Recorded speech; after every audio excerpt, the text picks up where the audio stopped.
Hər vaxtınız xeyirli olsun. Milli Məclisin növbədənkənar sessiyasının növbəti iclasının gündəliyinə 14 məsələ salınıb. İclasın gündəliyindəki birinci məsələ Azərbaycanın 2025-ci ildə dövlət büdcəsi icrası haqqında qanun layihəsinin ikinci oxunuşda müzakirəsidir.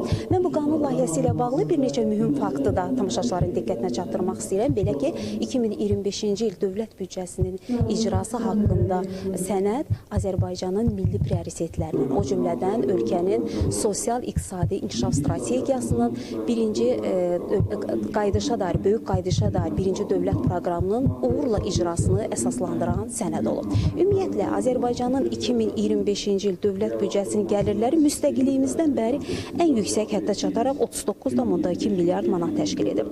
Gəlirlərin həcminin əhəmiyyəti artımı fonunda eyni ilə xərclər üzrə müşahidə edilən artım nəticəsində mütləq rəqəm 38,6 milyard manat olub. 2025-ci ildə dövlət və icmal büdcələri prioritet istiqamətlərin, sosial təminat tədbirlərin, ölkənin iqtisadi inkişafının, müdafiə qabiliyyətinin və milli təhlükəsizliyin, işğaldan azad edilmiş ərazilərimizin bərpa və yenidən qurulması tədbirlərinə yönəldilməklə icra olunub.